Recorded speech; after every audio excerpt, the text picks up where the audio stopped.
Download this code from codegive.com, link in the description below. Configuring SSH Public Key Authentication on Windows Server 2022, a comprehensive guide.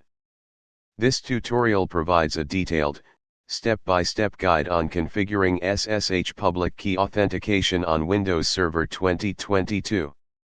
This method enhances security by eliminating the need for passwords, relying instead on cryptographic key pairs. Prerequisites * Windows Server 2022 * ensure you have a fully installed and operational Windows Server 2022 instance. OpenSSH Server Feature * The OpenSSH Server feature must be installed on your Windows Server 2022 machine. This feature is not enabled by default. User accounts * You need at least 2 accounts. One account is the user account on the client machine, example your Linux/Mac OS desktop, and the other is the user account on the Windows Server 2022 where you want to enable SSH access. SSH client * You'll need an SSH client on the system from which you intend to connect to your Windows Server 2022 machine. Popular options include OpenSSH, usually pre-installed on Linux and Mac OS, PUTTY, Windows, or other SSH clients. Administrator privileges * You'll need administrator privileges on the Windows Server 2022 machine to install and configure the OpenSSH server. Outline * 1. Installing the OpenSSH server feature, if not already installed. 2. Generating an SSH key pair on the client machine. 3. Copying the public key to the Windows Server. 4. Configuring the authorized _keys file on the Windows Server. 5. Configuring SSH server settings, sshd_config, for key-based authentication. 6. Restarting the OpenSSH SSH server service. 7. Testing the SSH connection. 8. Troubleshooting common issues. 9. Advanced configuration, optional. 1. Installing the OpenSSH server feature. If you haven't already installed the OpenSSH server feature, follow these steps. Using Server Manager * 1. Open Server Manager. 2. Click Add Roles and Features. 3. Click Next until you reach the Select Features screen. 4. Select OpenSSH Server. If OpenSSH Client is not checked, check it as well, it's often useful for troubleshooting from the server itself. 5. Click Next and then Install. 6. After installation, restart the server if prompted. This is not always required, but it is good practice. Using PowerShell, recommended. 1. Open PowerShell as an administrator, right-click PowerShell in the Start menu and choose Run as Administrator. 2. Run the following command to check if the OpenSSH server is installed. If the state is installed, skip to the next section. 3. Install the OpenSSH server feature. 4. Install the OpenSSH client feature, if not already installed. 5. Verify installation. Check that the state of both features is now installed. 2. Generating an SSH key pair on the client machine. You'll generate the SSH key pair on the machine from which you intend to connect to the Windows Server. This is typically a Linux or Mac OS machine, but you can also generate the key pair on a Windows machine using tools like PUTTY or the OpenSSH client, if installed. Using OpenSSH, Linux/Mac OS/Windows with OpenSSH. 1. Open a terminal or command prompt. 2. Run the following command. *TRSA, specifies the RSA algorithm for key generation. RSA is widely supported and considered secure. You can also use TED25519, which is considered more secure and creates smaller keys. *B4096, sets the key size to 4096 bits. This is a strong key size. For ED25519 keys, this option is unnecessary as the key size is inherent to the algorithm. *f/ssh/id_RSA, specifies the file path for the private key. /.ssh/id_RSA is the default location and a good choice. *n, sets an empty passphrase. Important, while a passphrase adds extra security, using an empty passphrase is often necessary for automated tasks or scripts. If you choose to use a passphrase, you'll be prompted to enter it each time you use the key. Consider the security implications carefully. For environments requiring a high level of security, use a passphrase and an SSH agent to manage key access. Example with ed25519*. 3. The command will generate two files in the /.ssh directory. *ID_RSA, the private key. * Keep this file secure. Never share it, *.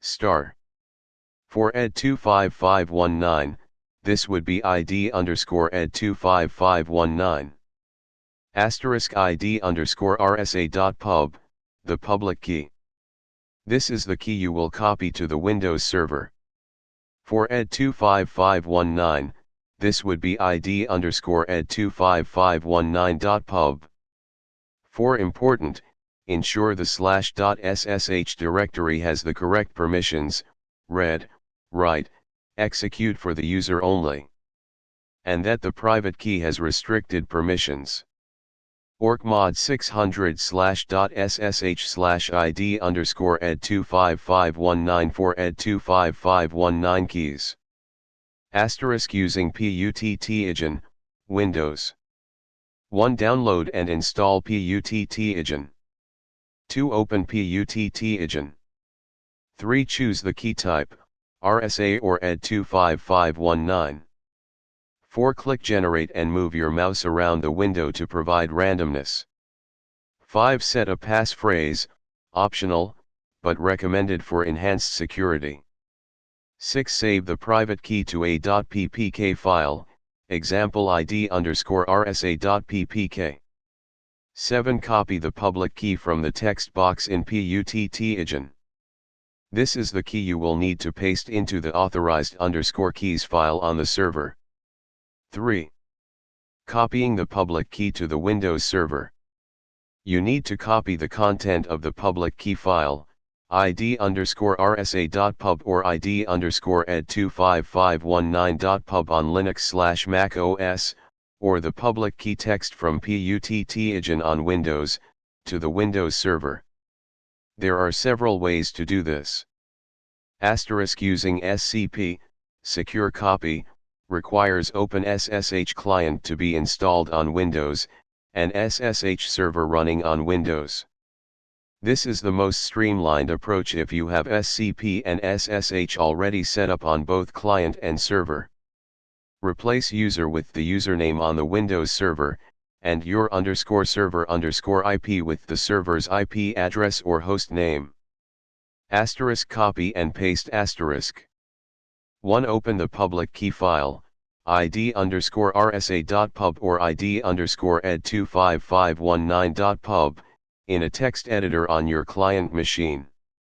2. Copy the entire content of the file to the clipboard. 3. Connect to the Windows server using RDP, Remote Desktop Protocol, or another method.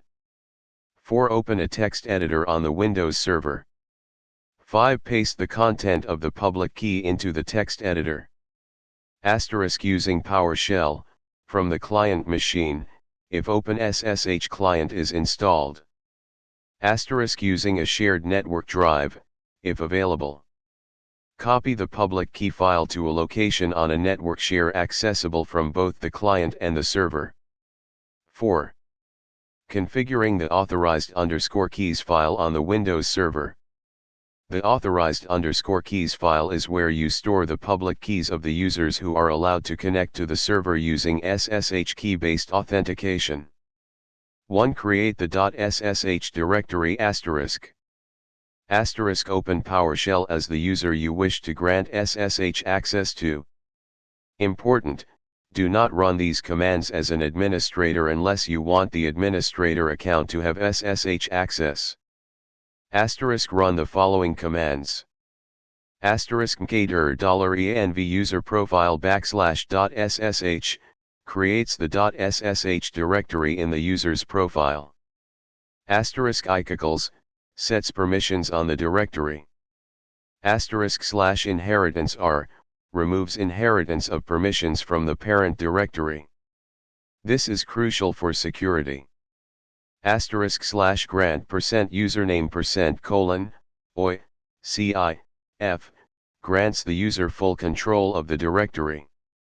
The oi, ci, f part specifies that these permissions apply to objects and containers within the directory. */remove administrators, removes the administrators group from having access to the directory. This is important to prevent administrators from bypassing key-based authentication. 2. Create the authorized underscore keys file ***. New item, creates a new file named authorized underscore keys. *ikacles, sets the permissions on the file, similar to the directory permissions. Very important for security. 3. Add the public key to the authorized underscore keys file ***. Open the authorized underscore keys file in a text editor, example Notepad, Notepad++, VS Code. Paste the public key you copied earlier into the file. Ensure there are no extra characters, line breaks, or spaces at the beginning or end of the key. Each key should be on a separate line. Save the file. 5. Configuring SSH server settings, sshd_config, for key-based authentication. You need to configure the sshd_config file to enable public key authentication and disable password authentication, optional, but recommended for maximum security. 1. Locate the sshd_config file ***. The sshd_config file is typically located in C/program data/ssh. Program data is a hidden directory, so you may need to enable Show Hidden Files and Folders in File Explorer. 2. Open sshd_config in a text editor as an administrator. This is essential, as you need administrator privileges to modify the file. Use Notepad opened as administrator, VS Code opened as administrator or other similar editor. 3. Modify the following directives ***. Uncomment, remove the at the beginning of the line, and / or modify the following lines ***. Pub key authentication yes, enables public key authentication. Authorized keys file .ssh/authorized_keys, specifies the location of the authorized_keys file relative to the user's home directory. The default value is correct in most cases. Disable password authentication, optional, but highly recommended for enhanced security. Password authentication no, disables password authentication. This forces users to use SSH keys, significantly reducing the risk of brute force attacks. Before enabling this, ensure that you can successfully connect using SSH keys. Disable keyboard interactive authentication, related to MFA, often less secure than key authentication. Optional, restrict user access, recommended. You can restrict SSH access to specific users or groups by adding lines like these. Replace user 1, user 2 with the actual usernames, and group 1 with the name of a group. If these directives are present, only the specified users or members of the specified groups will be allowed to connect. If allow users and allow groups are not present, all users, subject to other restrictions, will be allowed. Important considerations asterisk. Asterisk if you're using allow users or allow groups, make sure the user you are testing with is included in the list. Asterisk deny users and deny groups can also be used to explicitly deny access to specific users or groups. Asterisk verify strict mode setting asterisk. This setting is typically enabled by default. It checks the permissions of the .ssh directory and the authorized _keys file to ensure they are properly restricted. If the permissions are too permissive, SSH will refuse to use them. 4. Save the sshd_config file. 6. Restarting the openssh SSH server service. After making changes to the sshd_config file, you must restart the openssh SSH server service for the changes to take effect. 1. Open PowerShell as an administrator. 2. Run the following command asterisk. This will restart the SSH server service. 7. Testing the SSH connection. Now, try connecting to the Windows server from your client machine using SSH. Asterisk using OpenSSH, Linux/macOS/Windows with OpenSSH. Asterisk i/.ssh/id_RSA, specifies the path to the private key file. Or id_ed25519 if using ed25519. Asterisk user, the username on the Windows server. Asterisk your _server_IP, the IP address or host name of the Windows server. If you disabled password authentication and configured everything correctly, you should be able to connect to the server without being prompted for a password. Asterisk using PUTTY, Windows. 1. Open PUTTY. 2. Enter the host name or IP address of the Windows server in the host name, or IP address, field. 3. In the left-hand menu, navigate to connection-ssh-auth. 4. Click Browse. Next to private key file for authentication and select your .ppk file, the private key you saved from PUTTY. 5. Click Open. If you configured everything correctly, you should be able to connect to the server without being prompted for a password. 8. Troubleshooting common issues. If you encounter problems connecting, consider these common issues. Asterisk incorrect permissions asterisk. Asterisk ensure the .ssh directory and authorized _keys file have the correct permissions on the Windows server. The .ssh directory should only be accessible by the user, and the authorized _keys file should also be accessible only by the user. Use icicles to correct them.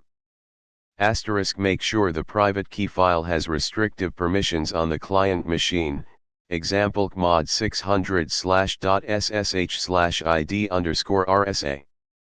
Asterisk incorrect public key asterisk.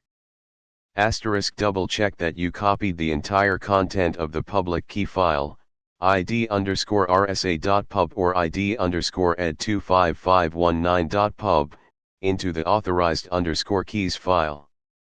Ensure there are no extra characters, line breaks, or spaces at the beginning or end of the key. One very common error is accidentally including a new line at the end of the key in the authorized _keys file. Asterisk incorrect sshd_config settings asterisk. Asterisk verify that pub key authentication is set to yes in the sshd_config file. Asterisk if you disabled password authentication, make sure you can connect using SSH keys before restarting the SSH server service. Asterisk firewall issues asterisk. Asterisk ensure that the Windows firewall is configured to allow inbound traffic on port 22, the default SSH port. You may need to create a new inbound rule. However, the OpenSSH installer should have already created this rule. Double check it's enabled. Asterisk service not running asterisk.